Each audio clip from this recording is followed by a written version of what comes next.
A few weeks ago, the governor called a special session to address the $1.2 billion hole that the big hateful H.R. 1 at the federal level blew in Colorado's previously balanced budget. So today I'm here with a few new friends to talk about what just happened, from the budget to AI to health insurance. I'm Sarah Laughlin of ProgressNow, Colorado. We are the state's largest and oldest multi-issue advocacy organization working to advance progress on the issues that matter most to our communities. And here with me today are four very special friends who I will let introduce themselves. Hi, I'm Joshua Mantell, Director of Government Affairs for the Bell Policy Center. The Bell Policy Center is a nonpartisan, nonprofit advocacy and research organization focused on economic mobility for all Coloradans. Hi everyone, my name is Caroline Nutter. I'm the policy manager at the Colorado Fiscal Institute. We are also a nonprofit, nonpartisan research and advocacy organization that focuses on tax and budget issues. Hi all, I'm Isabel Cruz, Policy Director for the Colorado Consumer Health Initiative. We are a nonprofit, nonpartisan, membership-based organization that works to ensure all Coloradans have equitable access to high-quality, affordable health care. Hi, I'm Nina DeSalvo. I'm an attorney and the policy director with Towards Justice. We're a nonprofit law firm. We represent workers, consumers, and regular people in the fight against the abuse of corporate power in the courtroom and in the halls of power here in Colorado. We've heard a lot in the news, and I thought it would be great to get these folks together to tell you in their own words what happened with the legislative session. So I want to start with the big piece, the budget. Then we'll talk about AI. Then we'll talk about healthcare and reinsurance. So Josh and Caroline. Yeah, so I think the first thing to note is the reason why Colorado is so disadvantaged when it comes to what happened with H.R. 1. As Sarah mentioned, H.R. 1 blew a huge hole in our budget, and the reason for that is Colorado's tax code actually follows the federal tax code. So every change that happens at the federal level automatically comes into our tax code. And so while we had a balanced budget as of June 30th, 2025, as of July 4th, when President Trump signed H.R. 1, we no longer had a balanced budget. And so the legislature was called back in order to fix those problems that were a direct result of the tax cuts that went to predominantly big business and corporations at the federal level. And so the legislature came together to do a lot of work to try and fix some of the holes that were created through H.R. 1. And I'll let Caroline get into that a little more specifically. Yeah. Thanks, Josh. And I also want to say, too, there's been a lot of stuff in the media and in the news about what H.R. 1 does. And H.R. 1 really has this tax side and this spending side. And we've heard a lot on the spending side about the fact that it makes really big cuts to programs like Medicaid and SNAP. And as Josh alluded to, it also provides tax cuts and extends a lot of the tax cuts that were in the first Trump tax cuts back in 2017. Most of these tax cuts, as Josh said, really benefit the ultra wealthy and corporations. They are tax cuts for businesses, they are corporate loopholes, and just generally decreases in the tax burden for profitable businesses and wealthy individuals. And so when this bill was signed in early July, a lot of groups in Colorado came together to try and figure out what could we do in this first year to kind of cushion the blow of some of these cuts that we know Colorado is going to have to make in the next 18 months.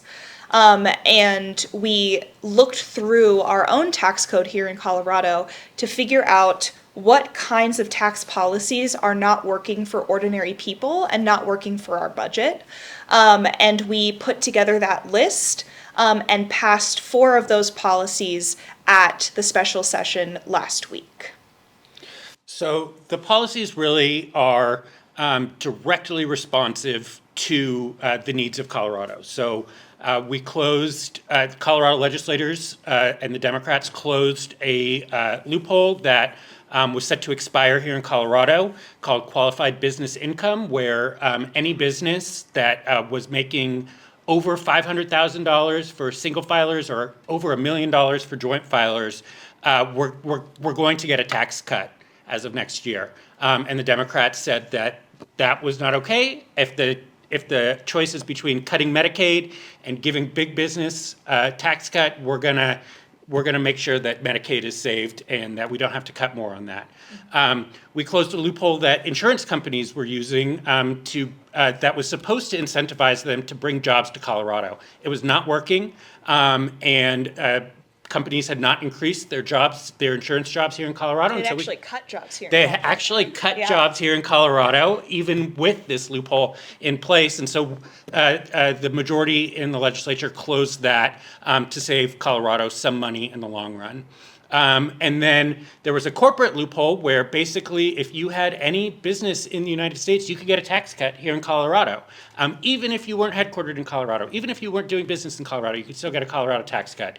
And even as the minority party in the legislature thought that that was a bad idea to close corporate loopholes, the majority did. And so now corporations will pay more of their fair share, although not fully their fair share, but more of their fair share than they otherwise would have. And so this is part of the process to close these loopholes, to make sure that we don't have to cut as much as we otherwise would, because that's the choice in front of us. We're going to have to cut, as Caroline said. And so the question is, how much do we have to cut? And this will make sure that we cut less of healthcare, of education, of transportation, of childcare, and all of those important things that we know Coloradans desperately need. Absolutely. Nina and Isabel, tell us a little bit about what happened with AI. Sure. Thanks, Sarah. So to be clear, Towards Justice and a number of our collaborators, we encouraged Governor Polis not to include artificial intelligence in the call for this special session when Colorado legislators had such important work to do to balance our budget, to focus on Medicaid, SNAP, and other tremendously important programs in the lives of Coloradans. But the governor did include a call for us to address artificial intelligence laws and regulations in Colorado during this special session. And it had some benefits, because it gave us the opportunity to really think deeply about how to regulate artificial intelligence and algorithmic decision systems that are increasingly making decisions and informing decisions in our day-to-day lives that are tremendously important for us. Algorithmic decision systems are now being used to streamline all sorts of business and government operations, and sometimes that is a really good thing. But we, as regular Coloradans, don't always know that an algorithmic decision system decided or helped to decide whether or not we were able to get a mortgage to buy a home. They decided or helped to decide whether or not we were able to get a job, we were able to rent an apartment, whether or not we were diagnosed with cancer. These tremendously important decisions are being impacted by algorithmic decision systems and artificial intelligence every day, and basic transparency and understanding of when those systems are involved, how they are impacting our lives, is something so fundamental in the way that Coloradans are able to bring existing law to bear on those decisions and on the things that are happening in their lives. Yeah, and so you've probably heard a lot related to healthcare in the big ugly bill, or HR1, as folks know. And a lot of the issues that we addressed in special session also extended beyond that. So just to recap where HR1 puts us, leading up to 2032, we're expecting upwards of $2 billion in cuts in Medicaid that are going to mount over years, which a lot of those are going to be done through administrative burdens and traps set for Coloradans, both in our Medicaid population and in the ACA marketplace, through work requirements, and then making people ineligible for tax credits if they no longer qualify for Medicaid, right? So getting people on both sides. There's an estimate that 200,000 Coloradans are expected to lose their coverage in the next coming years. But I want to be clear, because there's some misinformation out there. that is not, you have not lost your Medicaid now because of this bill. This is coming. And there are a lot of people who are avoiding care right now because of all of these scary things in the ether. Our healthcare system is under threat, but know that if you have your coverage now, please use it to the extent that makes you feel comfortable and for the healthcare that you need. We also know that HR 1 took a specific hit at our immigrant Coloradans and immigrants across the country. We know that DACA folks are going to be kicked out of our marketplace coverage after being welcomed there a year ago, and that folks like legal permanent residents, certain asylees, and refugees will no longer be eligible for Medicaid and for certain marketplace programs, which is going to leave more people out of coverage. We also know that HR 1 specifically targeted providers like Planned Parenthood that provide important health care like abortion, but also provide important care like preventive screenings and other things that Coloradans on Medicaid rely on in a system in which, particularly in our rural areas, we don't have as much access to care as Coloradans need. So then comes to special session.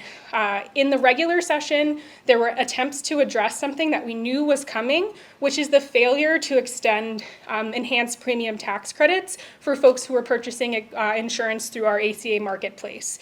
This was something that we knew was coming and that the Republicans failed to address through HR 1 in the decisions they made on healthcare. There may be attempts to change that now, but without extending those enhanced premium tax credits through the end of the year, that's having an impact on everyone by resulting in uncertainty that's projected to lead to premium increases of almost 30%, 28% in our marketplace, and is projected to mean 174% premium increase for folks who are receiving subsidies on the exchange, and over 100% for folks who are not receiving subsidies.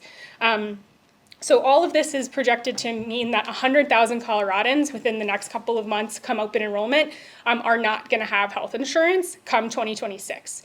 And so to stem the 100,000 folks who are expected to lose coverage with inaction at the state level and inaction at the federal level, HB 1006 was introduced to try to keep 20,000 people insured through a subset of funds using some surplus in the health insurance affordability enterprise that funds programs, some bridge money from that project that folks might have been following, and the sale of tax credits to reduce premium increases by around 10% through reinsurance, keeping more people enrolled through premium subsidies, and by almost doubling the funds for Omni Salud, which is a program that covers people who can't otherwise buy insurance on our marketplace, which right now is undocumented folks in our communities. So with all of this, we're still looking at probably 80,000 people losing coverage. But through approximately $130 million investment, we are trying to save, and we are grateful to the majority in the legislature for saving 20,000 people's lives through making sure that they don't have to choose between paying a $20,000 premium increase or buying groceries and paying their rent. I also wanted to highlight that in the fiscal package of bills that all of the groups today really supported and helped pass, and the majority party passed this past special session, we also expanded our list of Colorado's tax havens, which is an exciting piece for me because it was one of the first bills I worked on back in 2021. We created a list of tax havens, which are jurisdictions that are assumed to be used for tax avoidance, and we had 43 jurisdictions on that list. We missed a couple of key jurisdictions back in 2021, and in 2025, I'm proud to say that we have added more countries to that list, including Liechtenstein, which was fun to hear everyone try to pronounce last week. Nina, let's start with you. So we heard a lot about some deal that fell apart. Yeah. So in this special session, we were able to introduce a bill that would have replaced Senate Bill 24205, which has created concern among advocacy groups, among businesses. That Senate Bill 205 was a groundbreaking piece of legislation a couple of years ago to regulate artificial intelligence and algorithmic decision systems, but it does impose some pretty substantial burdens on Colorado businesses that had a lot of us concerned. We were able to introduce a piece of legislation in this special session that would really have reduced red tape, streamlined things for Colorado businesses.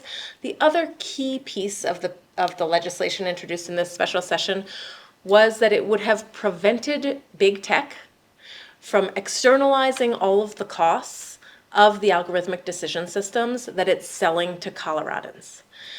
What do I mean? I mean, today, artificial intelligence systems and many algorithmic decision systems are trained on data that exists in the world, right? And that data is inherently imperfect. That data, perhaps it's over-reliant on data from particular groups. Perhaps it's over-reliant on data from Caucasian people. Perhaps it's over-reliant on data from a particular jurisdiction, just because that's the data that's available. What does that mean? It means that these algorithmic decision systems inherently can build in bias that already exists in our society and in our economy. We therefore need, when deploying these systems, to make sure that we guard against those systems systematically perpetuating that type of unfairness in our society. Who should be doing that guarding? That is a fundamental question that Senate Bill 24205 did not address, but the bill that we introduced in this special session addressed it. It said the mega corporations and big tech corporations who are building these algorithmic decision systems need to prevent these systems from perpetuating bias across Colorado. That obligation should not fall exclusively on the Colorado hospitals, banks, school districts, public entities, and small businesses that are using these AI systems for their intended purpose. Because it's just impossible for small businesses to totally understand all the weird things that are happening in those systems. What data was used to train them? How exactly does it work? Allowing these systems to remain a black box prevents deployers or Colorado businesses and public institutions who are using algorithmic decision systems from guarding against systemic bias to the best of their ability. But placing liability on big tech when their systems lead to illegal discrimination in our state is essential to incentivizing those companies to prevent that discrimination in the first place. That's what this bill would have done. Because this bill did not pass in the special session, when algorithmic decision systems in Colorado lead to illegal discrimination, the liability and accountability for those violations falls entirely on our school districts, on our small businesses, on our banks and our hospitals, and allows big tech to continue externalizing those costs in our communities. Do you want to talk a little bit, Isabel, about the Planned Parenthood bill and? Yes, so I talked a little bit about HB 1006, which was sponsored by Representatives Brown and Gilchrist and Senators Judah and Mullica, which will save 20 to 25,000 Coloradans from losing their health insurance in the next open enrollment. I'd say the second biggest theme in healthcare for the special session was SB 2, which was state-only funding for certain entities. What are those certain entities? Planned Parenthood. So with the uncertainty and chaos caused by the decision at the federal level in HR 1 to strip funding for Planned Parenthood and similar providers, over 10,000 Coloradans found themselves in a lurch with not being able to go to their provider of choice for primary care or for reproductive health care. So that, due to other factors, is protected up until January 1st, but before special session, before any action, those 10,000 Coloradans that receive over 55,000 visits from Planned Parenthood through Medicaid were having their care put at risk. So the legislature took action to use state-only funds to get around the barriers put up by HR 1 to ensure that we are not keeping people from their desired place of care and ensuring they have access to preventative and reproductive health care. When we talk about healthcare and we talk about AI and we talk about budget, those things can seem really nebulous and they seem like, oh, that's a government thing that doesn't touch me. I would like to go around to each of you and let's come back and go across. Tell me in a couple sentences, who are the real people that are impacted by the budget, by the healthcare, by the AI systems?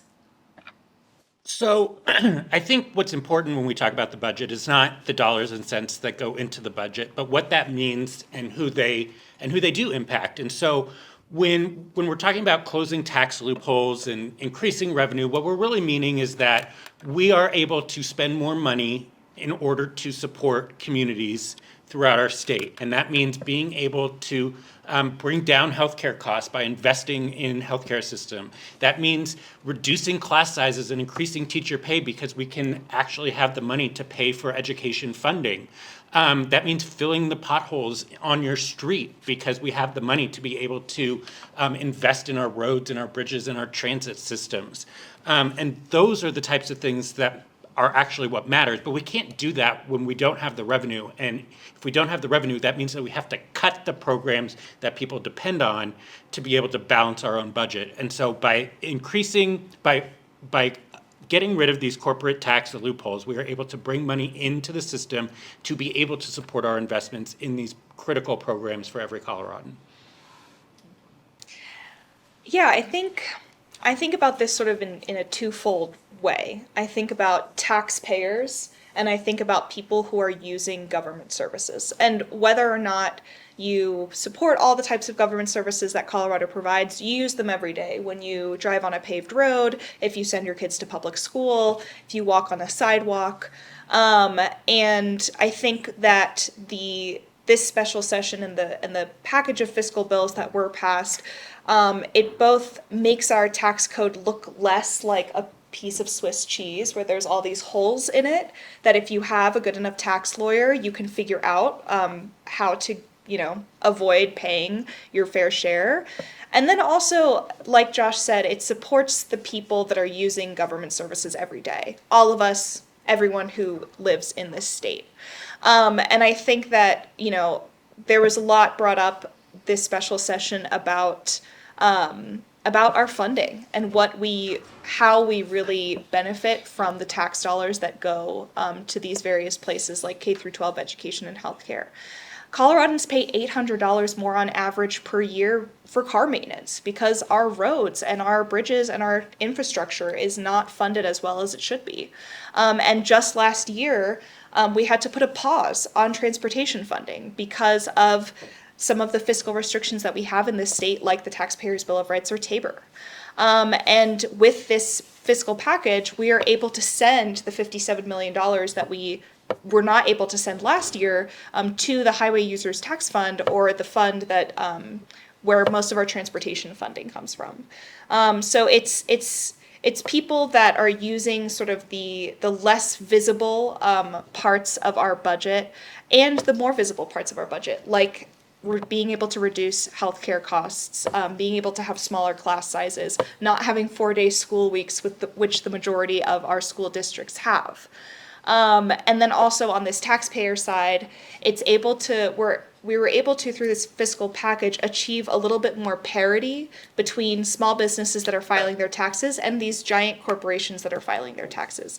Small businesses don't have tax lawyers that can say, oh, you should use the foreign-derived intangible income deduction, right?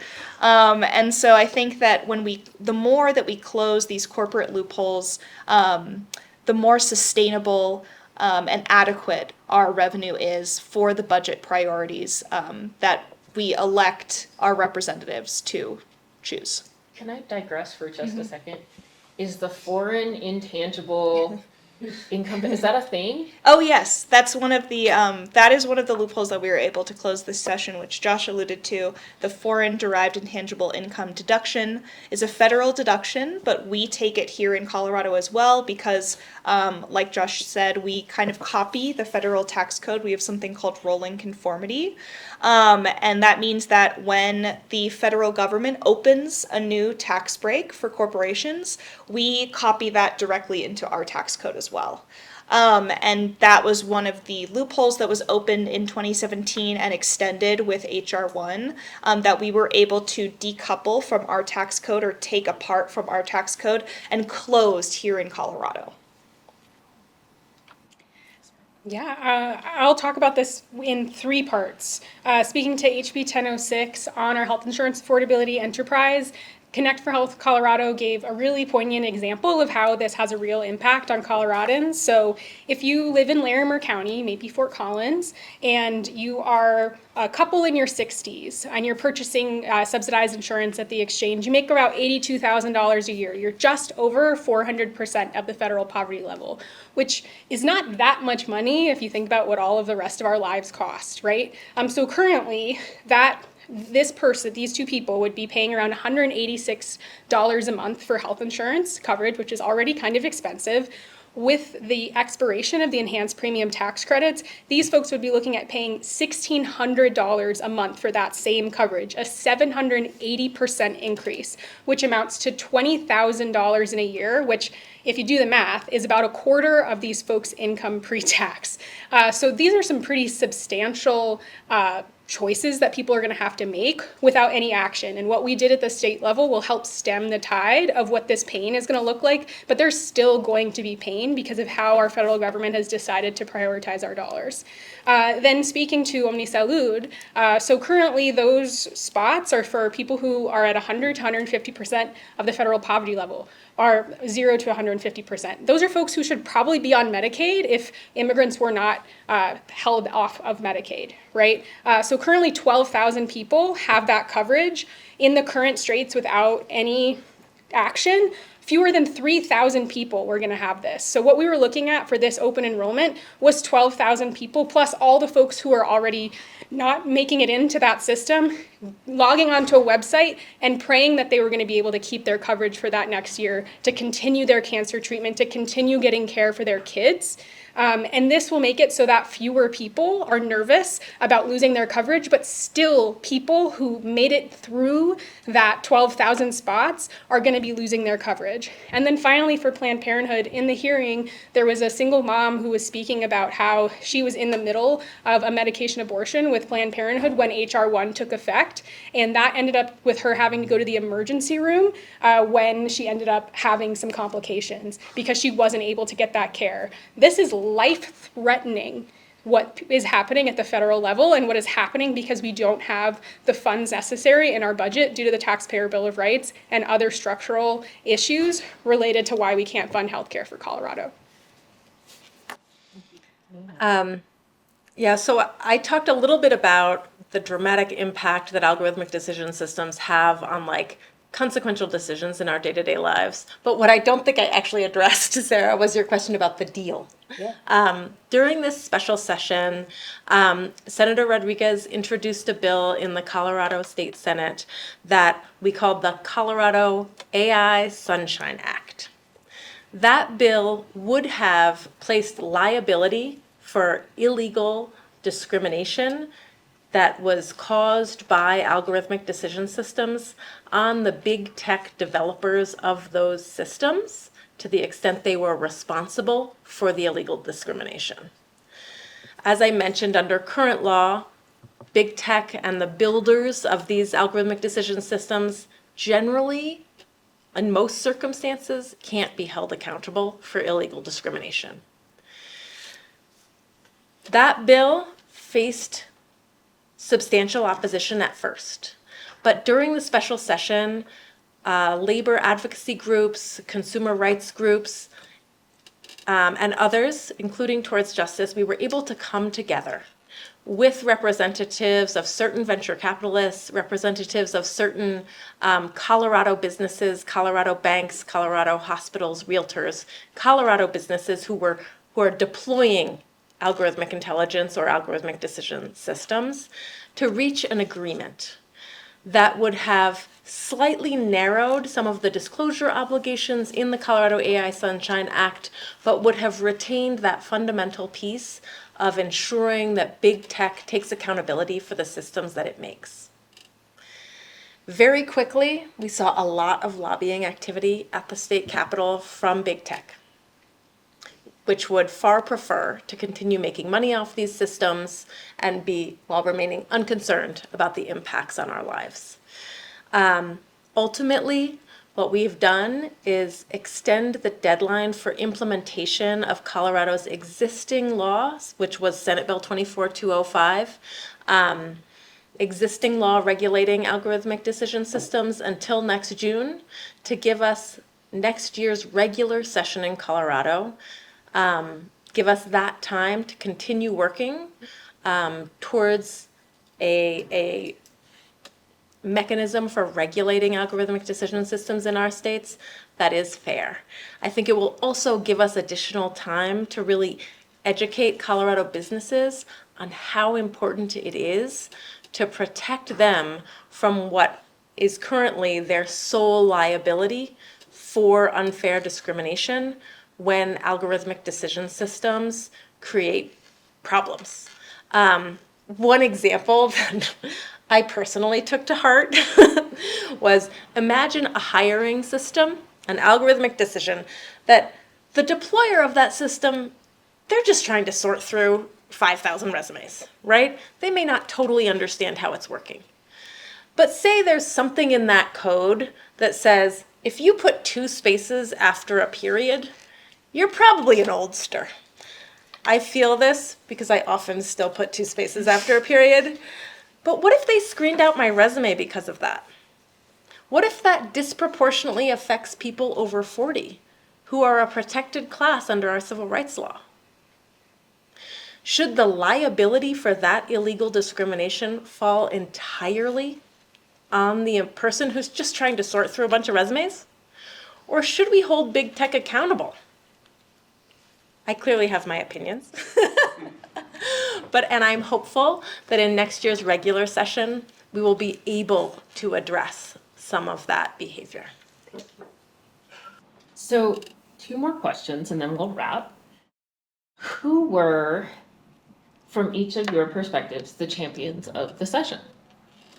So from my perspective, I think Representative Bacon, Representative Titone, Representative Mabry really took charge and were really able to focus this AI legislation on the pieces that mattered, on removing red tape and complicated compliance issues for Colorado businesses and focusing on what they really needed. I personally was deeply inspired by their work. I was also deeply inspired that they were able to work together with other members of their chamber, including Representative Lindstedt and Carter, to help all of us focus on this liability piece in the Colorado AI Sunshine Act, and focus on its importance for Colorado workers, consumers, businesses, and all of us.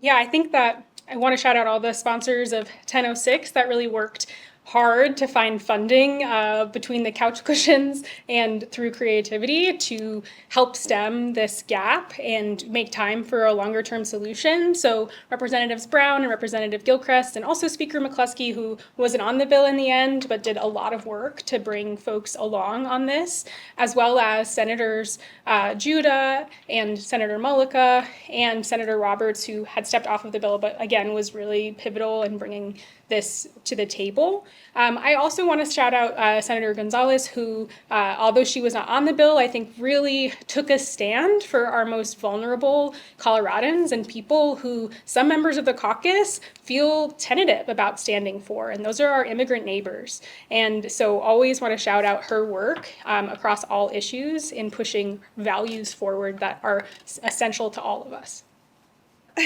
I'm trying to think because the fiscal package had 4 bills, meaning 16 sponsors in total. And I'm not going to list all of their names here, but I do want to especially give a shout out to Senator Matt Ball. We threw him onto the foreign derived intangible income deduction bill. And I think not only was that a mouthful to say, but it was also a mouthful to explain. And I really appreciate his work on that this session. Yeah, I mean, I would say first of all that I thought that the majority party really understood the charge of the special session to close corporate and big business loopholes in order to save funding for all of these important programs. And I think by and large, the majority in the legislature understood that and really advocated strongly for that. Specifically, I think Senator Weissman is always a champion on tax policy. I thought Representative Sirota in the House did a wonderful job. She chaired the Appropriations Committee and really made sure that these fiscal bills were heard properly. And then I would also say that Senator Kipp, who's the chair of Senate Finance, is also someone who's generally been really strong on fiscal policy and carried the one of the bills that was more controversial than the others and did a great job explaining it and really bringing it forward. So my last question is, there are a lot of actors with an agenda. Organizations like Colorado Concern and Common Sense Institute, which I'll just say it, we often call liars because they dispel a lot of disinformation. So what is, in the areas you're all working on, or there might be a lot, but what is the biggest piece of misinformation or disinformation that you want to correct? Or what is the correction to? So I think there's two, and maybe Caroline could take the second one because I'm sure this is the one that she's thinking of. I think the first one is the idea that Colorado cannot close corporate tax loopholes because of the Taxpayer Bill of Rights. And that's just wrong. That's just false. And that is both a misreading of the Constitution as well as a misreading of how the courts have interpreted the Constitution, which is generally how we understand laws, is how the courts tell us the law should be interpreted. And for some reason, the minority party seems to believe that closing corporate tax loopholes is against the will of the voters and is against the spirit of the Constitution. And I just find that to be flatly false, based on a lot of the court cases that we've seen in the past. And so while the minority party might not want to close corporate tax loopholes, that doesn't mean that they follow the Constitution better than anybody else. And in fact, I think that they're trying to use the Constitution as a cudgel to keep the wealthy and corporations from paying their fair share. I think the second one is that we have that we don't have a revenue problem, which is just bananas to me. I think I was actually not going to say that. I was going to say that I think the biggest piece of misinformation, and I think it's a disingenuous take on HR1 rather than necessarily misinformation. But I think that the idea that because HR1 did not cut Medicaid benefits, it is not cutting Medicaid, I think is just flatly not true. And we know that because the cuts to Medicaid and SNAP pay for the tax cuts for the wealthy and corporations in that bill.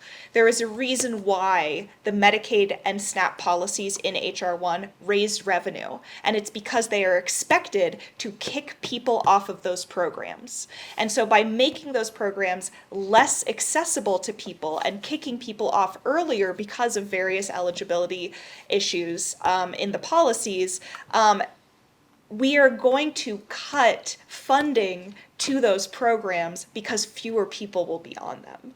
And so even though HR1 doesn't necessarily cut benefits, it does cut funding to Medicaid and SNAP.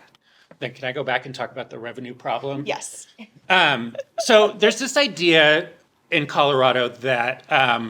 that our budget is in great shape, and the only problem that we have is that we haven't prioritized the right things, which is flatly false. The true story is that we do not bring in enough revenue, and I think, we've seen some figures floating around. My favorite is that Colorado is actually 45th in the nation in terms of our budget size in relation to our overall economy.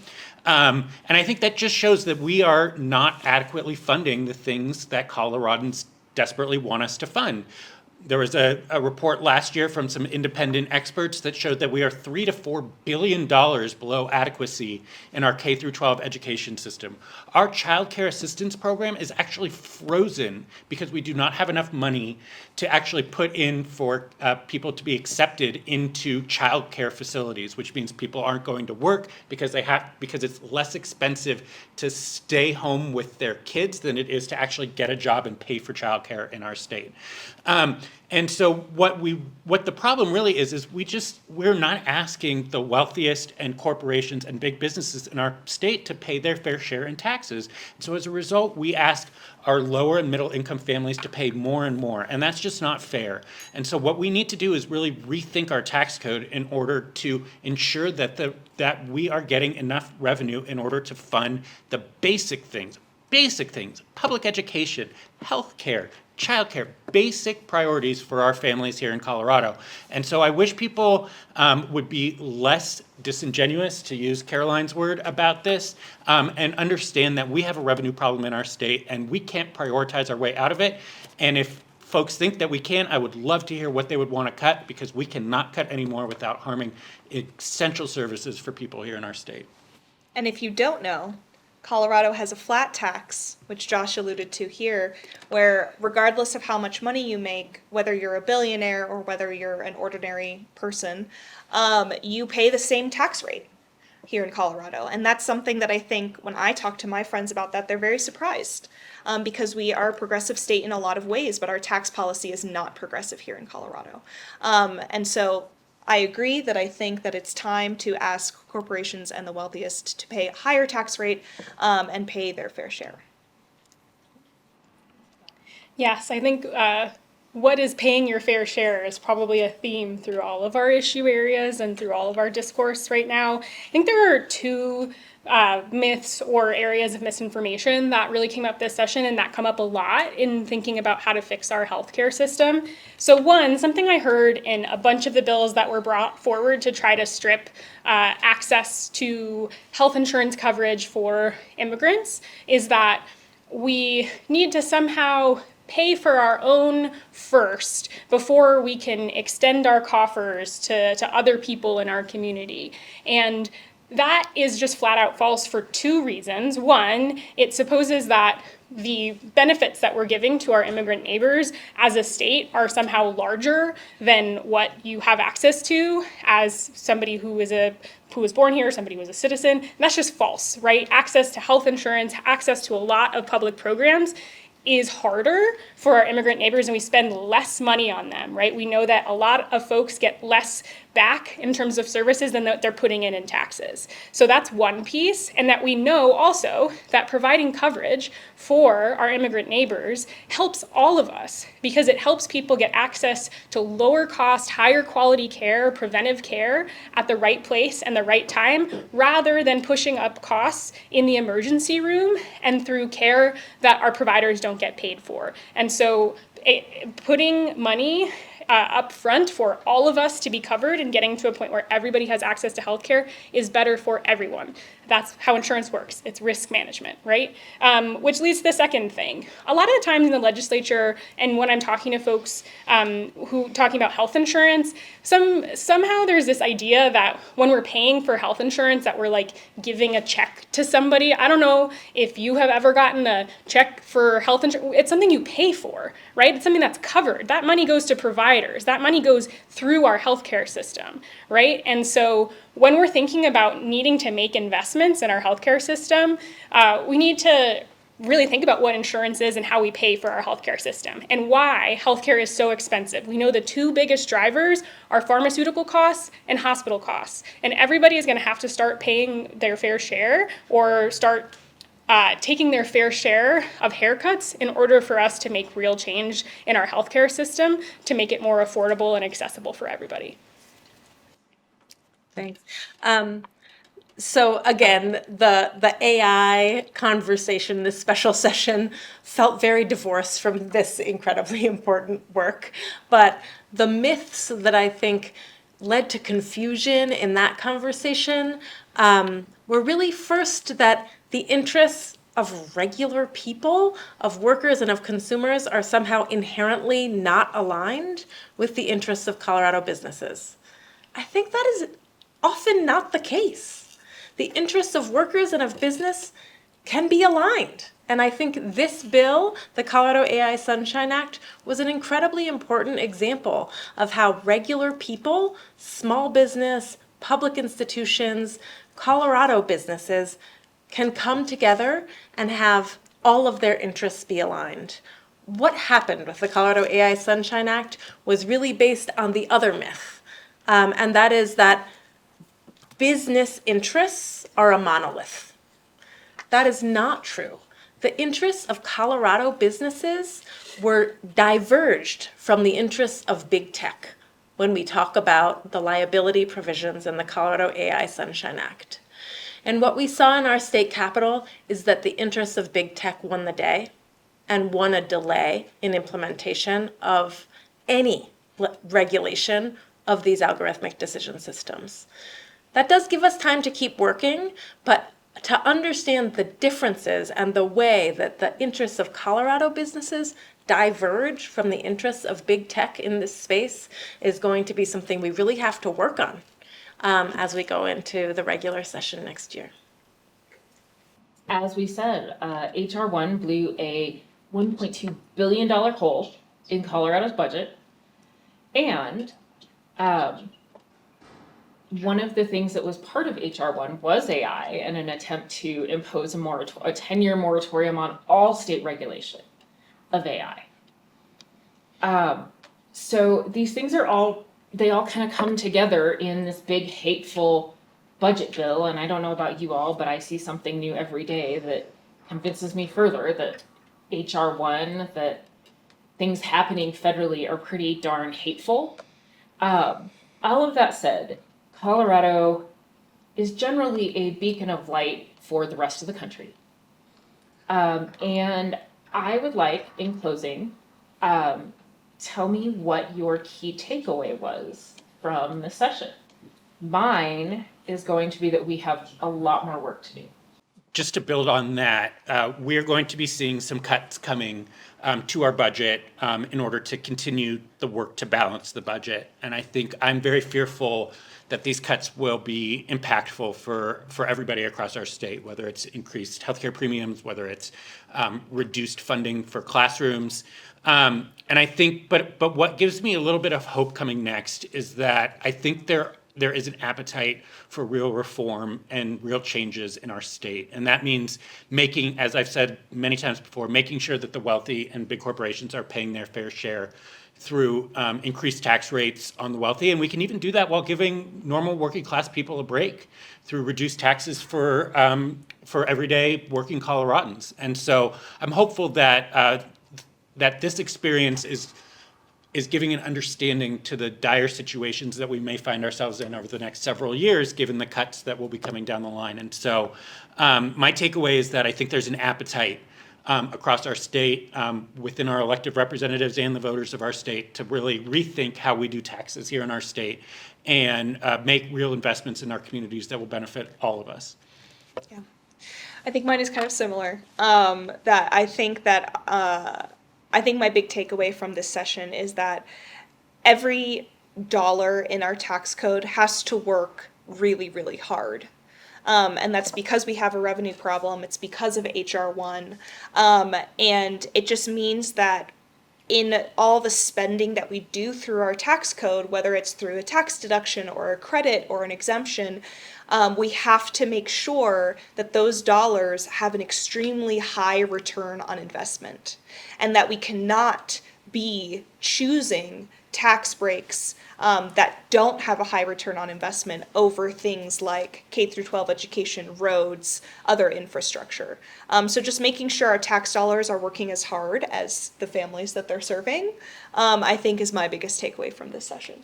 Yeah, I would say mine is we are coming to a crossroads with a lot of the band-aids that have been put on many of our systems that are being exacerbated through what happened with HR1 and through where we're coming with our revenue issues as a state.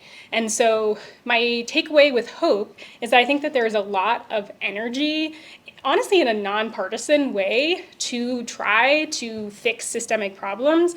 What it's going to take, though, and that all of us and all of you are going to have to really push on, is for the bravery to have hard conversations about longer term fixes, and also bringing the most impacted people whose voices are not as well represented in that golden dome to the center, rather than having conversations in these backdoor ways and with the same 5 lobbyists that donated to people's campaigns, right? And so I think that there's a lot of hope for where we can get, but it's going to take a significant change from how things went down in special session and how things have gone down recently. And I am hopeful that we can do that together. Yeah, I mean, in this case, I actually feel like my takeaway and my optimism stems from something similar to yours, which is I feel like all of the talk and all of the buzz about AI and what is it and what does it do, I feel like this special session has helped to demystify that. It's making decisions about your life. It's deciding whether you can rent that apartment. It's deciding whether you get that job interview. It's demystified it in ways that hopefully will help regular people engage in this conversation. Hopefully will help regular people say, hey, I want to know when a machine decides whether or not I get a job. I want to know that, and I want to know how it decides. And my biggest hope is that that will mean that Coloradans engage in this fight, engage in this discussion, and participate. It's so hard. And I think the special session underlined how hard it is for regular people to participate. You don't know when a committee is up. You're supposed to be able to testify, but you don't know when it's going to happen, not even what day, what hour, if it's going to happen. I think we need to really think about how to talk to regular people and how to ensure that regular people can engage in this process, because that's the voice we need. Thank you all. Thank you to the Bell and Colorado Fiscal Institute and Colorado Consumer Health Initiative and Towards Justice for helping us all to take apart and figure out what just happened with Colorado's special session. Thank you.